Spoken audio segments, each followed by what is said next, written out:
Nah. This is New York City, man. You ain't gonna find that out. Not like that. And they were like, "We're gonna find him." I'm like, "No, you're not, copper." But I, Hey, everybody, this is Mike. Hi, and I'm Tisa, and you're watching the Real Black Podcast. And we got a great conversation ahead for you today. Oh my God, we sure did. We had the honor of hanging out with Chris Redd. You know him from SNL and quite a few things on Netflix. He's all over YouTube. He's an actor, writer, rapper, and stand-up comedian. So we're gonna have. Yeah, he's got his own special on HBO Max. And he's at the Punchline Philly this weekend as we record this on May 11th through the 13th, 2023. Yes, indeed. Get your tickets. Hey, Chris, how you doing? Good morning, good afternoon, good evening, wherever you are. In the world today. Where are you, Chris? I'm in New York, but 11:38 is still early for me. So good morning as well to you. Gotcha. It's actor, writer, rapper, stand-up comedian. You do it all. Is there anything you don't do? Go to sleep. Apparently, that's about it. That's about it. Well, you know, it's Yeah. interesting because you started off as a rapper and now you're Yeah. doing stand-up. So, how did you lead into all that?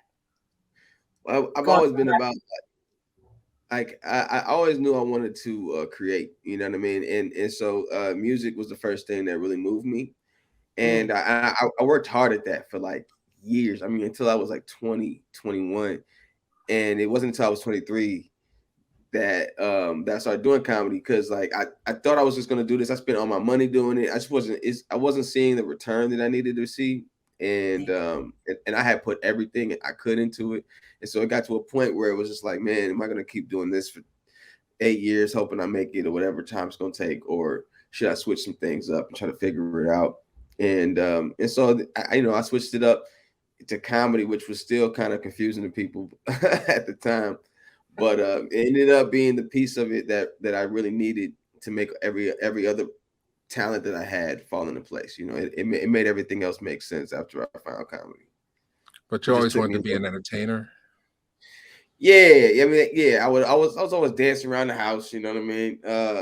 Just always trying to be the center of attention and all that. And comedy was kind of a way to get past like just feeling awkward and just being so I have a lot of anxiety, especially growing up. So to be able to talk in front of people, I was mad uncomfortable until I made them laugh, and then I would get comfortable enough. So I kind of used it as a mechanism to get comfortable more than I used it for like a job. I didn't really realize you could do that until I was a lot older.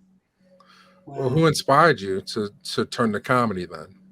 Was there a person or just a moment or? Richard Pryor was like that was the first CD that was in the house, and he was turning his like issues in the jokes in this really cool way, and just being mad aware about his life and the things around him, and I was really envious of that, and I really wanted to be that kind of person that thought that way, that like if no matter what was going on or was wrong, and because I was a depressive and I had anxiety and I didn't know how to identify any of this, that I identify that way of thinking. Like nothing can really be wrong if I can turn it all into something positive, which is not totally true, but like that kind of helped me get through until I could understand more what I was actually going through. And comedy really helped me get there. Absolutely. Like I know you wanted to expound a little bit on some of the mental health issues that are going on in the world today. And for me, it's really, I think it's awesome that a lot of celebrities are starting to speak about it, including like Charlemagne, who wrote a book about it. You talk about it. What are some of the things that you experienced, to say that, hey, this is a mental issue. I'm going through things like you say, anxiety. What is it, and how did you define what it was? And were there people around you speaking about it? Did family bring it up? Nah, family didn't bring it up. We didn't really talk about things like that growing up. It was more that like I knew something was wrong, and it translated early as anger issues. Just like it's what how it usually translates Wow. because you don't understand what's going on. You got a lot of emotions that you're just starting to feel for the first time, and so when I was younger, I was just hyper reactive and just mad all the time, because I was Wow. just emotional and I didn't really know how to channel that. And you couldn't just be weak, or vulnerable like that. That felt weak to the friends and the homies and the people around me.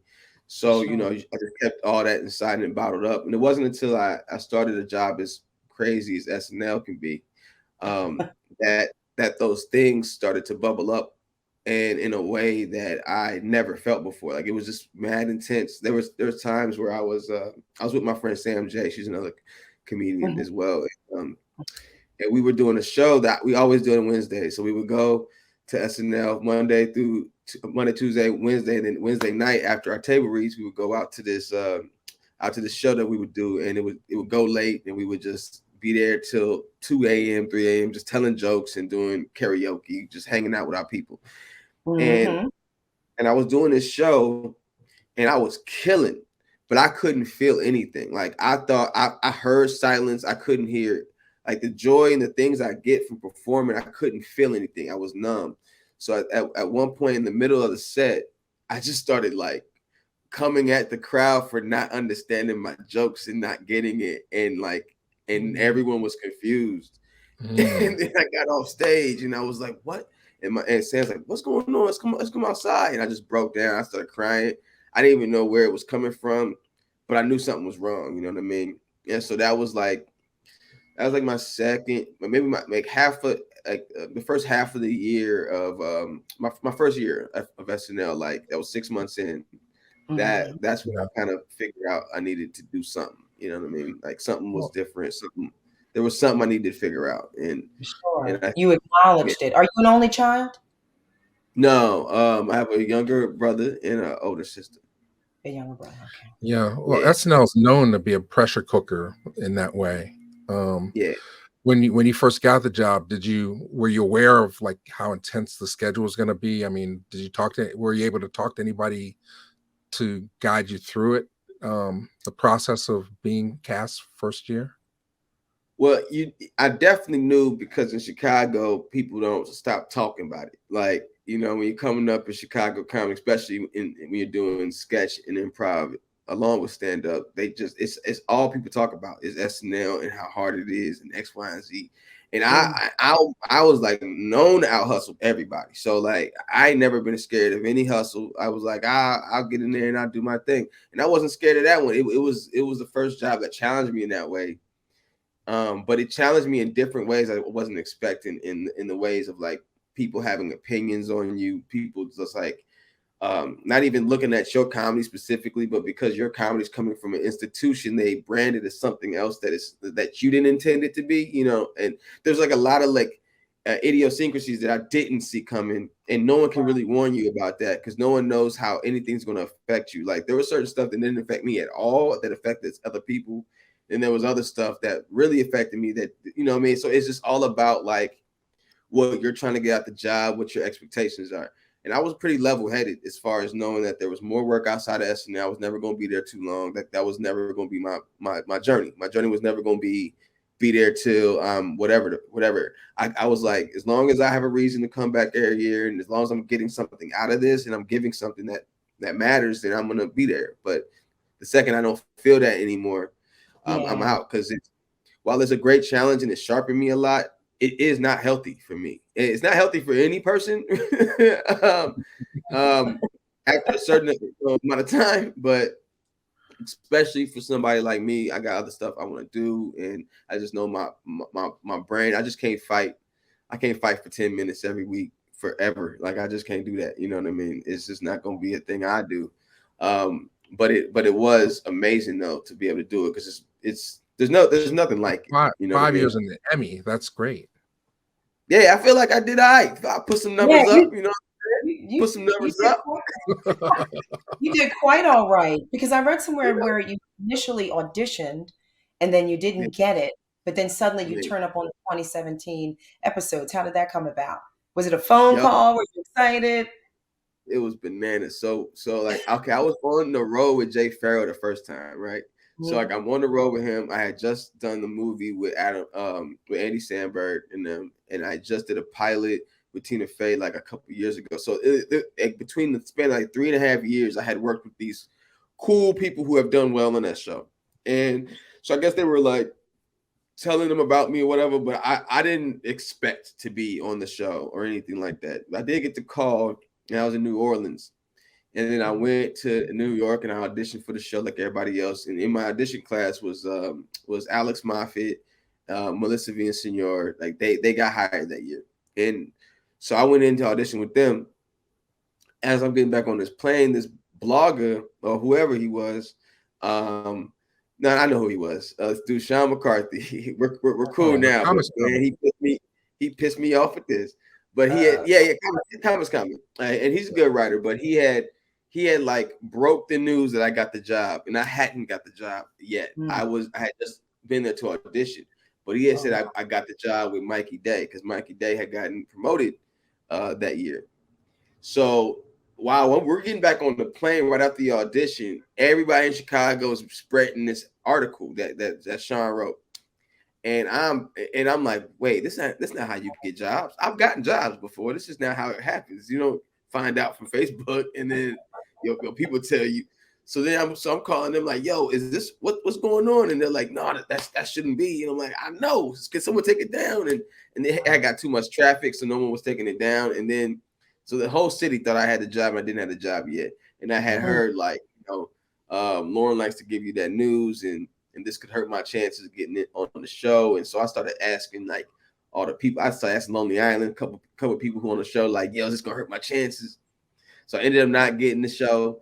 I was put on hold though, and so that means basically they pay you for a hold, and at any time during the season they can kind of bring you up if they want to. I knew they wouldn't, but it was nice that they did the hold because they understood that wasn't my fault. You know what I mean? And mhm. then that next year I came back. I skipped past like most of the auditions just to the callback. I went right to the callback. It had been a year. People asking me if I was on the show when I clearly Yeah. wasn't on the show. So I was a little bitter. I ain't gonna lie. I was a little bitter at this point, but I was like, I wasn't trying to badmouth the show or nothing. I was just gonna come in there like, yo, I'm just gonna do my thing, keep going. Because in my mind, I had already made.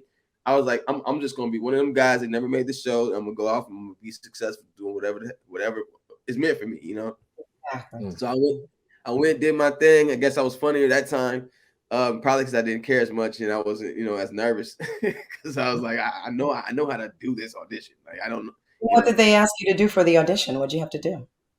It was, they told me they said no, it's the same kind of outline for everybody, but I think it also there's an unspoken thing of like if you're going, if you're confident in what you're about to do, just go do what you're confident doing. Yeah. There's like they want to see this many impressions, this many, this. You go in with what you know how to crush, you know what I mean, and do it well because that's what you're auditioning. You're auditioning you and your perspective. So whatever Mm, gets that across, that's how you go. And that's what I went with. I was like, I'm not gonna do a certain amount of impressions because I don't really like them like that. I'm gonna do some characters. I'm gonna show y'all what I do, but I'm not changing much from what I'm doing on stage because I got shows tomorrow, and that's kind of there how I you go. approached. Mm. But I had like 8, 9 characters in there. So I did a lot within a little time, but I was already naturally doing that. I just didn't want to. I just didn't want to do fully what they wanted me to do because I didn't want to Mhm. come off not natural, and I also was a little bit being irritated by it made me be more forward thinking about how I wanted to show up in that space, and it helped. It was because it was a stronger audition all around, and I was like, all right, so I made the best choice. And then when they offered me the job, I thought I was gonna say no, and then I was on that phone call, and I was like, nigga, yeah, I want to do this job. What are you talking about? Of course. You better hire me, goddamn it. Well, Oh, it seems man. like you were groomed for this in the sense that you did Second City as well as stand up. I mean, do you have a preference between sketch and stand up? And what did you learn from being at Second City? I was, being at Second City, really taught me how to write, and write for TV, write sketch, to perform, learn how to take an idea, something you see, and really churn it in a way that you can write for other voices outside of yourself. Whereas stand up really taught me how to hone the voice that I have, and the perspective I have, and how to just stand on that stage and deliver everything I want to say, through a means of character setups and the different levels of writing. And so they both taught me different things that I kind of blend together now in this cool way. But for a long time, it was hard to kind of blend those things in. So it took me a little bit longer to get good at it, but it was worth the work though, for sure. And what's the writing process? Do you talk it out, or is it pad and pencil, or pad and a Yeah, pen? Or it's everything. So sometimes I have I have like a lot of notebooks. My notebook in my phone has like 55,000 notes in it. You know what I mean? Sometimes it's a sentence. Sometimes it's a few words or a concept. And then like sometimes I don't like to push myself if it doesn't feel natural. That's what SNL is a big think tank all the time. So you're always constantly trying to figure out different ways. And so sometimes you're right just by bouncing some ideas off. You keep doing it, then you write it down once it feels good. And so that's kind of how it is now. Sometimes I'm like, all right, let me take this sentence up on stage. I'm just going to improvise for 5 minutes on it and see where I go. I record it, go back, write it, and sharpen it. So every set, you're sharpening a different piece of it, or you're making sure that this piece is funny 10 times. If it can be funny 10 times and it actually works, versus if it's funny one night and it's not funny 5 other times, that's not funny. It was just lucky. And so there's like a lot of probability that goes in it, a lot of, a lot of different things. So Wow. so I use the concept of every kind of creation. Sometimes it's just a character. I see a funny person do a funny thing, and I'm like, I got to figure out a story that works well with that character. So I just kind of have to figure out those things. But that's the fun part, is figuring all Yeah. that stuff out. right. And that's some good nuggets for some aspiring comedian writers out there that may be listening right now. It definitely paid off for you because you won the Primetime Emmy Award for Comeback Barack. That Comeback Barack. I gotta say that right. That was hilarious. I watched that a couple of times, and you Thank you, done man. it. Oh, we had a ball right now, man. And Oh, in the and we were process of filming, you must like laugh like to tears just doing the scenes, doing the different. I would love to be a fly on the wall.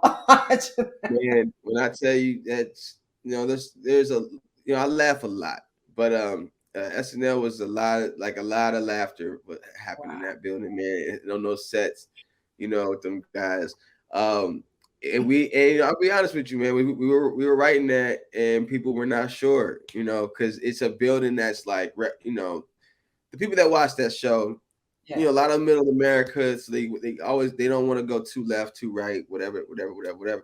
And a comeback Barack was very, very democratic style joke, you know what I mean? And they were like, well, we don't want to be too. But I was like, this is funny.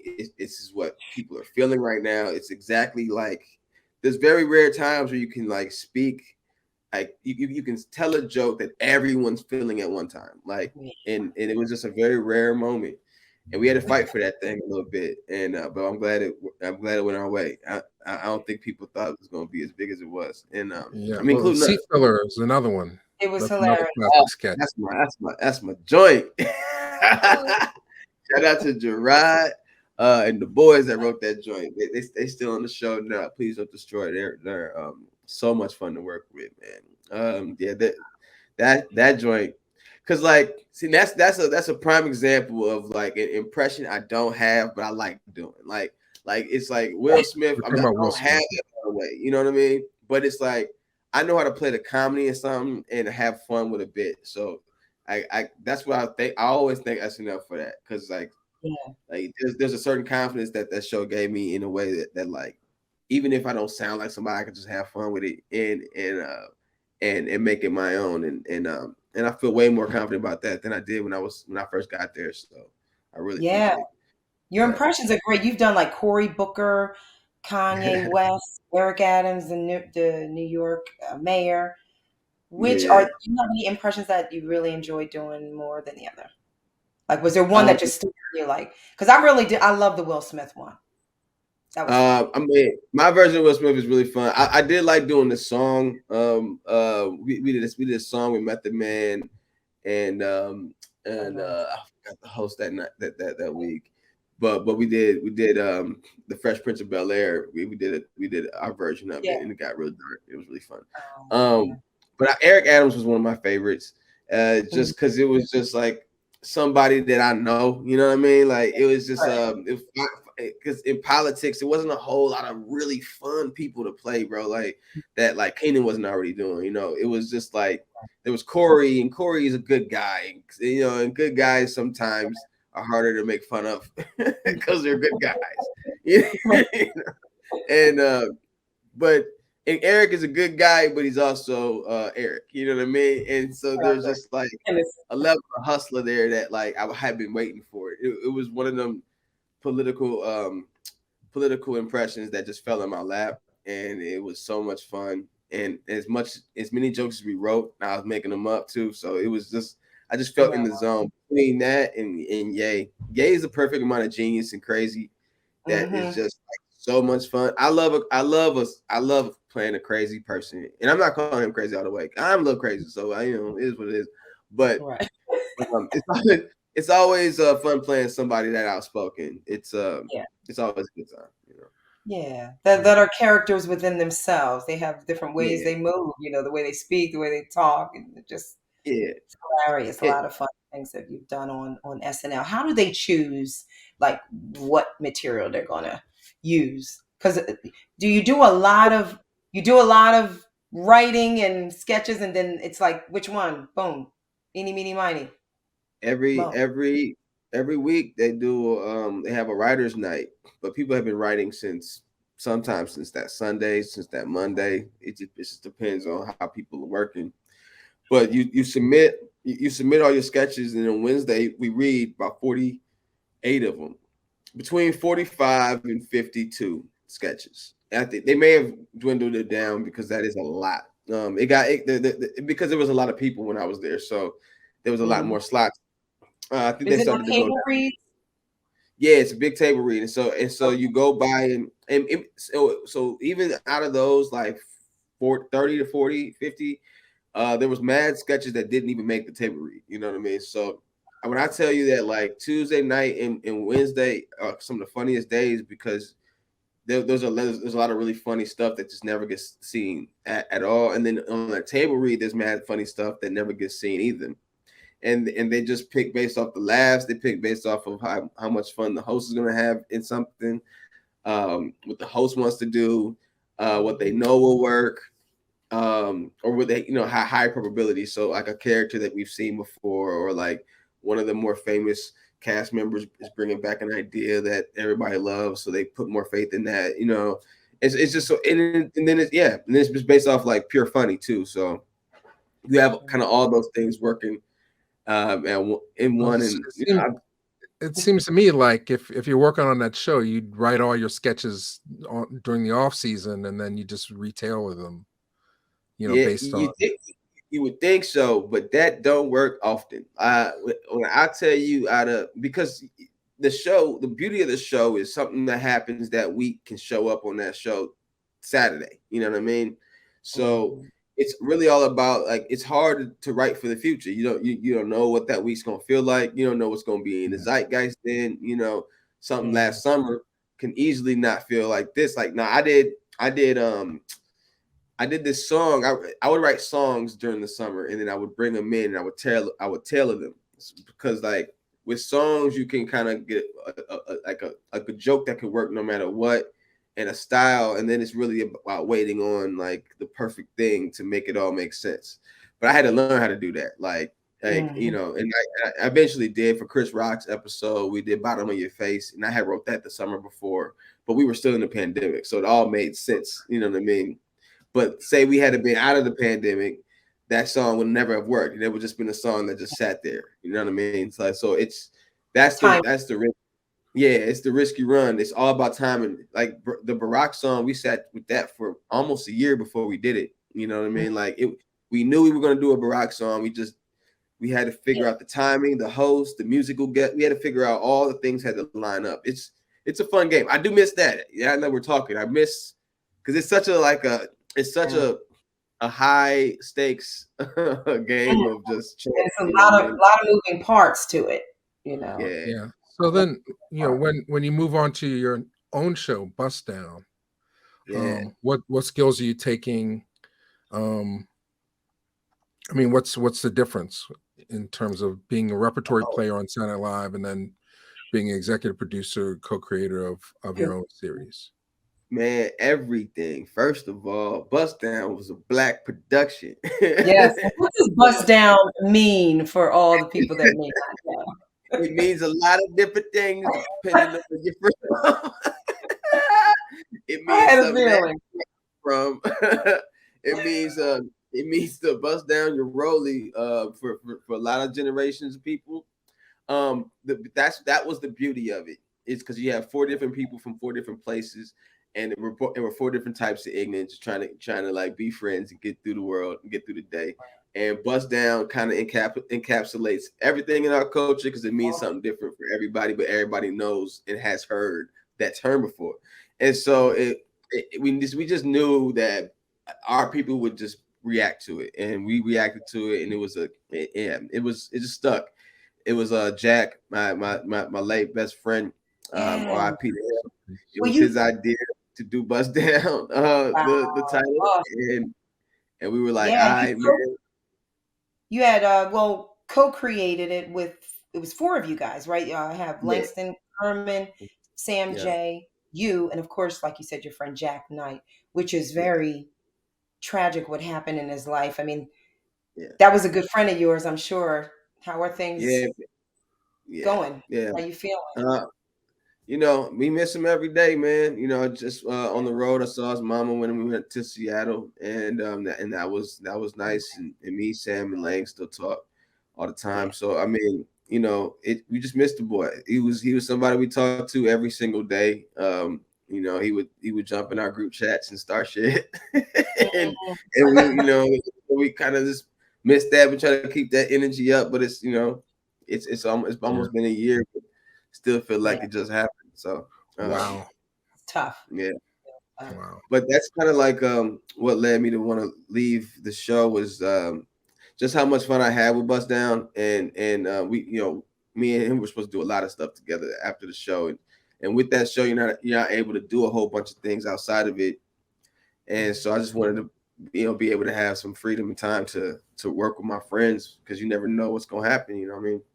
And with That's for Bust sure. Down, we didn't have money the same way SNL got money, but I wasn't fighting for screen time. I wasn't fighting to get not cut out of things. Like everything that we wrote and we brought to it was celebrated within us, and it wasn't about who's the most famous person. It was just about who's the funniest.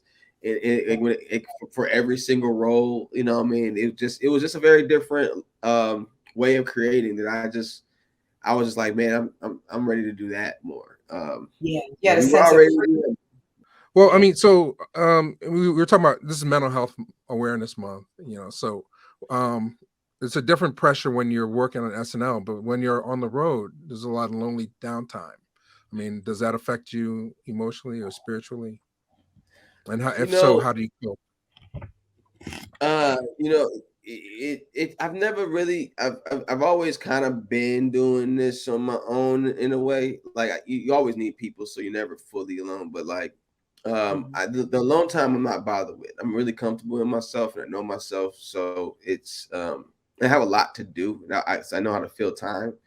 But I Yeah. also am grateful enough that I get to bring friends now. So I get to bring like openers and people who do the shows with me because I build the full show. So everybody that y'all will see this weekend are people that I co-sign, I know that know me, and I know will be funny. I don't like to be surprised with somebody who don't know how to tell jokes. Uh, so that really helps because we go to every city and we just discover things. We go out and we see the city, we eat at the hot spots, and then we come back and we make fun of the city and we talk our shit. So it's Right. for me, it's really just getting to know places and doing research, or if it's a place I know, getting to see people that I don't get to see, because I don't have time to like hang out a lot, you know, and I like coming home now because I got a family and everything. So it really is about it's really about taking the time to just research and learn more, you know, or read or just or write. So I use the time productively. I don't get lonely. Lonely is for people who are bored, and bored. I don't get bored. You know what I mean? Gotcha. I got too much to do. I really enjoyed the roast that you did for Alec Baldwin as well. Thank Mention you that. very much. Listen, Thank y'all you. got to check that out. Yo, that's some of my best work. Shout out to my girl Rosebud. She's a hilarious comic. It was literally me and Rosebud versus Right. everybody, because like everybody had writing teams, just Yeah. writing the mad jokes, and it was me and Rosie, man. We was just in the cut, like, all right, let's just shoot, man, because it was my first year. No one knew me for real, so I was like, look, I'm just gonna come out with the dope. I'm just gonna come out hard as I can and get these roasts off, because that's one thing I know how to do. I can roast you now. Like, you know, if it's nothing else, I can't be famous overnight, but I can roast your ass. So, And they loved you. They loved you. it was a blast, man. I would do that any day of the week. I thank y'all for watching that. I Yeah. roast now in my shows now. You know, but it's not all just roasting, but it's definitely an element of what I'm doing now, and with some of the new projects I got coming out. There's some elements of just the things I'm into comedically right now, and so I'm excited to see what I got coming. What's going on? Like you're on the road now. Yeah, I'm on the road now. I have to come back and tell y'all about this show I'm working on, because I just can't let it out just quite yet. Because for elements that when I come back and explain it, you'll be like, oh, that's why you couldn't say that. But I'll be back soon. As soon as I can, I'll come back and let y'all know. Please. It's gonna be on Netflix though. It's gonna be fun. And then I'm working on something with a big guy in the industry. He was known for horror, and now he's just getting back into comedy. And me and this guy are working on something, and I'm excited about it. Okay. It was announced that you're working with Eddie Murphy. Yes. Oh my God, that was amazing. Oh, yeah. The kid. My man. Yo, Eddie's the best, bro. Yeah, so we did Candy K Lane, and it was me, Robin Thede, and Nick Offerman. We played these little miniature people that help him throughout the movie. And man, like him, Tracy Ellis Ross, like all the cast and crew, everybody. It was so much fun. Reggie the director was ill. It was and you know, it was the whole team that did Boomerang, which is also like one of my favorite movies of all time. And so it was just like cool to play alongside and the opposite of Eddie, man, and just be able to like riff with the best of the best. You know what I mean? It was I don't know, it was a dream come true, really. It was tight. I think y'all gonna like it, man. Oh, I can't wait. Christmas time, holiday time on Amazon Prime. So, that's gonna so make sure you got your bills paid up on Amazon so you can check. You know what I'm saying? Pay them bills up. You don't be halfway through it and all of a sudden it cuts off. It's like, what? Candy cane, what happened? Oh, what's right? You don't want to be on a cliffhanger because you got to pay your bills, man. That's crazy. Yeah, pay that Prime subscription fee. It's worth every penny to see Candy Cane Lane, Eddie Murphy. Now, in your writing, when you're creating, are you careful about what you write and say on stage? I've seen a lot of your stuff, but do you ever worry about anything? Because of course we know that there's been some things that occurred. You did have an assault, you know, that you didn't expect when you walked outside of the club and things like that. Yeah. Which you know, it's not something comfortable to talk about. But do you think that played a part in it? Was it someone you eventually found out who it was, or what made that happen? Nah, this is New York City, man. You ain't gonna find that out. Not like that. They were like, we're gonna find them. I'm like, no, you're not, copper. But but you know, I with mean, all the cameras around today, did they see anything? You know, yeah, I mean, they showed me some camera work. Yeah, I was like, this ain't it, bruh. Yeah, I'm not gonna find this, man. But it is what it is. You know, being a fighter, you know, being someone who's followed my life and knows how to fight, it sucked to be hit out of nowhere and not get a chance to give them the hands at all. So you know, going back to my boxing gym wasn't fun, but that first week we just practiced ducking the whole damn time. We didn't do nothing else. I'm like, y'all some assholes, bro. But like, nothing is off limits. It's just about what I want to talk about and how I want to talk about it. And I feel like no matter what's been going on, like you've always had to be creative with what you talk about. There's a wrong way to talk about anything. And there's a right way to talk about anything. Most things, and I would think that there's if your thing is writing about really dark things and you do that well, then 9 times out of 10 you'll probably be able to say something that somebody else won't be able to say. And but for me, if as long as I'm passionate and can stand on it, I'm gonna write about it, and I'll talk about that stuff soon. It was too early when I first started touring to talk about it because it had just happened. And I was still emotional, and nothing's worse than somebody talking about something while they still emotional about it. It's just like it just don't come out right. You know what I mean? Yeah. But now I'm at a place. I started talking about it a couple shows ago, so I'm getting to a place now where I can laugh about it. And so it'll be a nice part of the hour for sure. But I don't know how much of it. The bar's been set with Chris Rock and his reaction.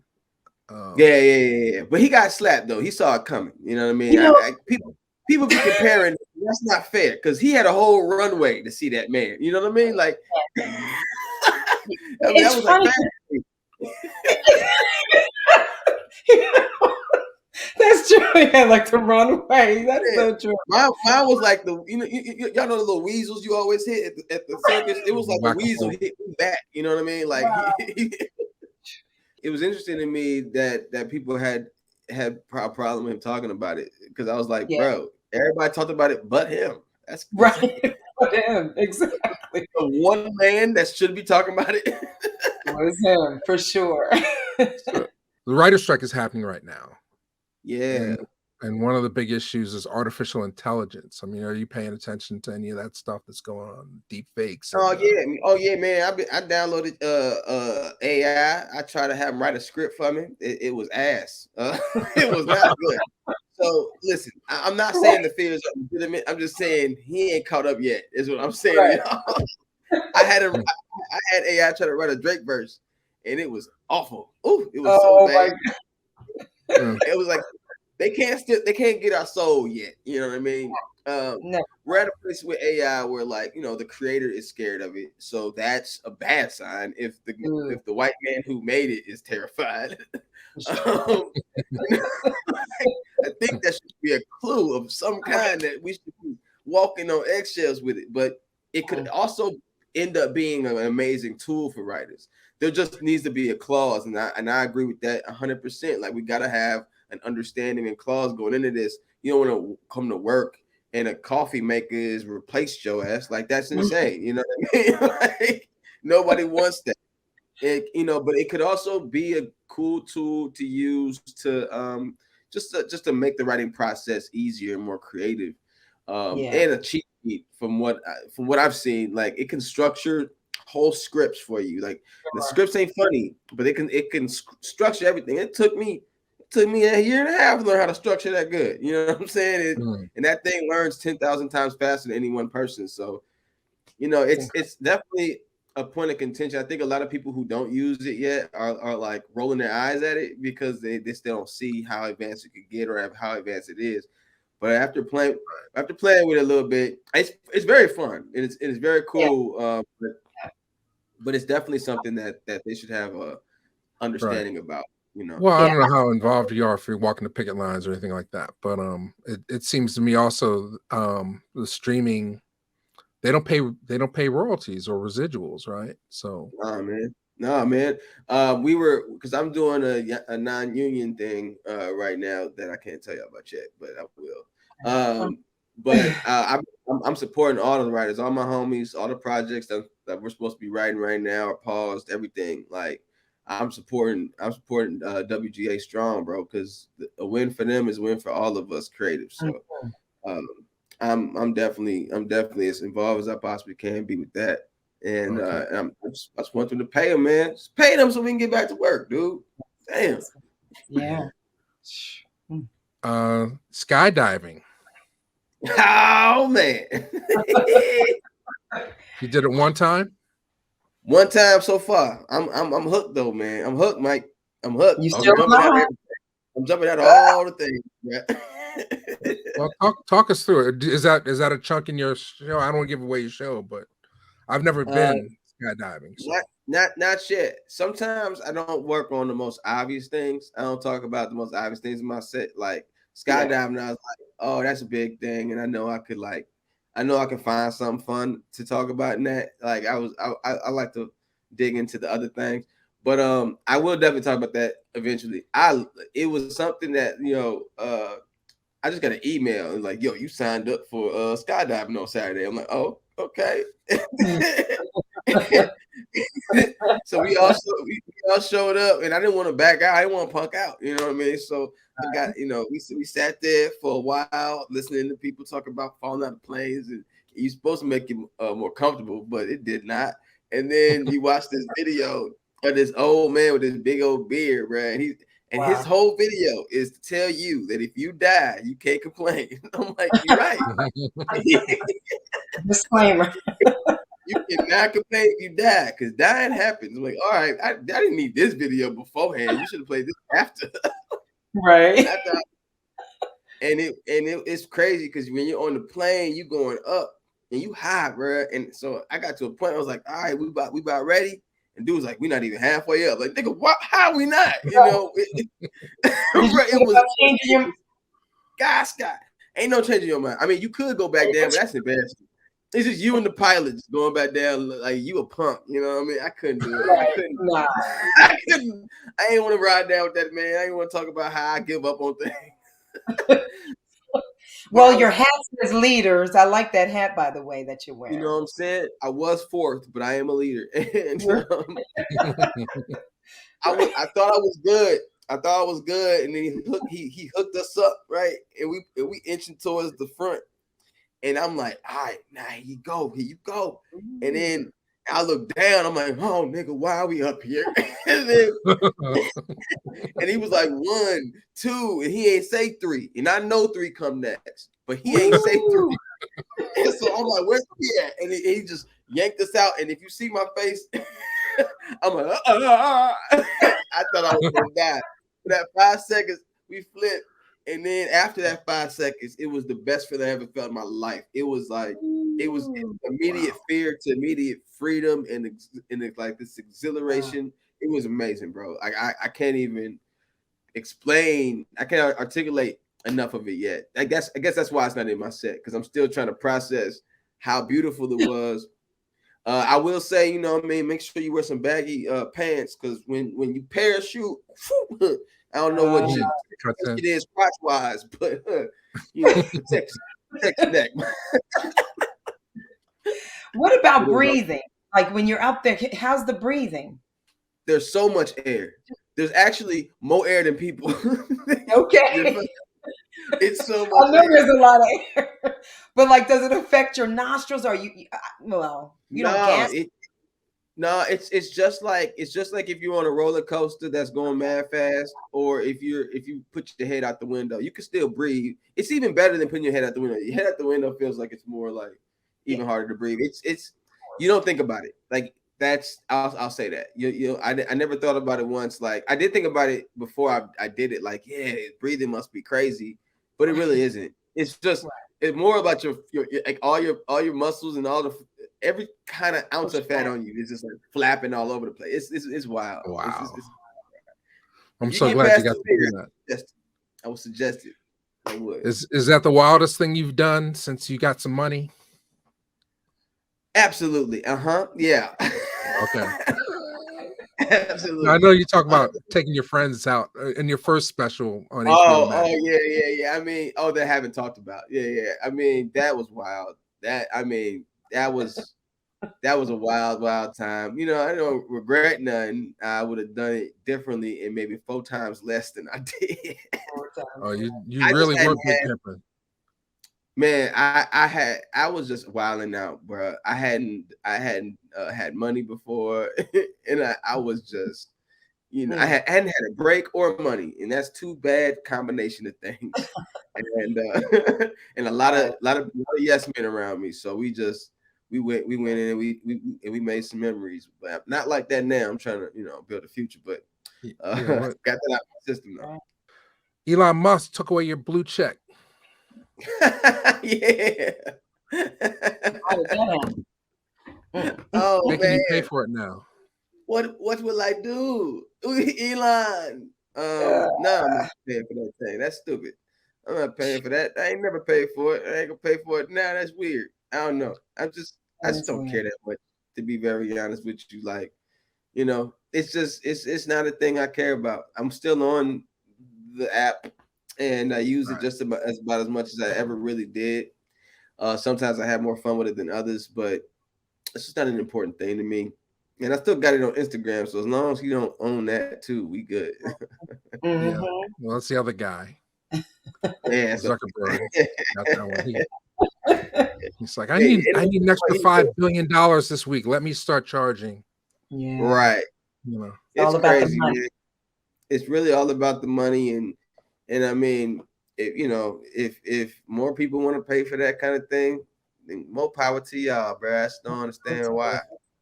Here, you I got don't. talent. You don't need to. You don't need to have you followers and all that with Instagram and all. It's important. It is, but the blue check, you still gonna have what's coming to you. So regardless of that, Yeah. I just can't sit here and act like I'm putting any importance on the blue check like that. Like we're it's just not that serious. There's real stuff going on in the world, man. I can't wake right. up and like blue check. Oh, who am I? It's so weird. It's so weird that Right. It's crazy. It really is. because now there's people with 2 followers and $15 in a blue check. And I'm like, all right, well, what does that even mean? You know what I'm saying? I don't even know what that means.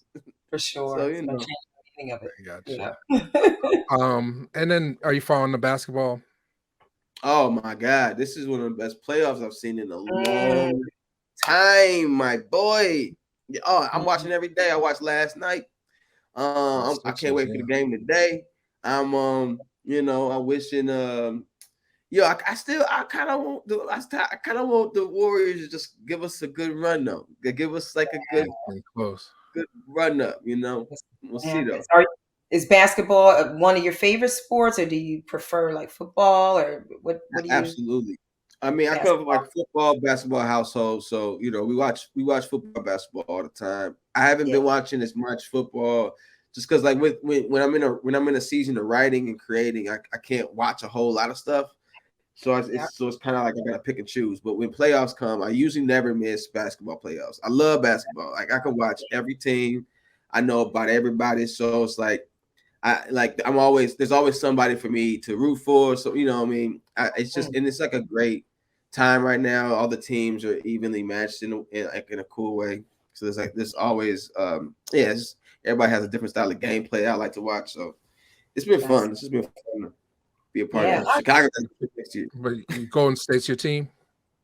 You said what? The Bulls or Golden State? Or you? I mean, Bulls all day. Bulls all day, but like because Bulls sometimes don't make it up there. We have to have other teams. So like I've always been a fan of Golden State, Steph Curry. I think they're amazing. But ever since Kobe, I've been a Lakers fan, and I love LeBron and AD's playing like a beast right now. So it's just a good series to watch. Like it's like whoever wins, I'm gonna be kind of happy to see where they go. But it's been like a good fun series to just like on both sides of the court. I'm looking to see what somebody's gonna do. So it's just right. Yeah, it's May 10th as we're recording this. So we're about to go into the semifinals, right? Oh yeah. But I want the Sixers to take it all away. I mean they okay. were very okay. last night. Yeah, so they playing ball. They balling right now. Mm-hmm. That game yesterday was fire, bro. Oh, I guess I can't say yesterday. Well, you can say yesterday because I said it was May 10th. This is the game where they blew out Boston on Boston's home court, and now they're taking it three games to 1. Look, Mike talking shit. Look, Mike talking this shit like they blew out Boston. Right. Are you doing the Steve A? Yeah. He blew him out. Oh, that's another one I love doing. Stephen A. Shout out to my boy Stephen A. Smith. He's the man. Well, That's I been one appreciate of it. my favorite impressions about time. Yeah, that impression was incredible too. And he loved it because I saw you on his Yeah, show. boy, that's my boy. He's Like, super let me, dope. yeah, Super he dope. is. He Yeah, is. But but you that voice when he was screaming, you had his you did it. screaming. Yeah. There you go. I love it. I love it. I love it. Hey, Okay. listen, how's your family life? Are you engaged? Do you have children? I know the ladies want to know. I have a lady. A lady has children, and then I got family down south. And I just, I love my home life. Love coming home now. That's I beautiful. was really a road dog for a lot of years, but I just like as soon as I got done filming, I was on the road, and then I just stayed on the road. I had to go back filming, and now I like going home a little bit, and it's a fun change of pace, Good. it keeps me a little bit healthier. As far as like getting rest and unplugging, so I'm And I'm pretty eating grateful. well.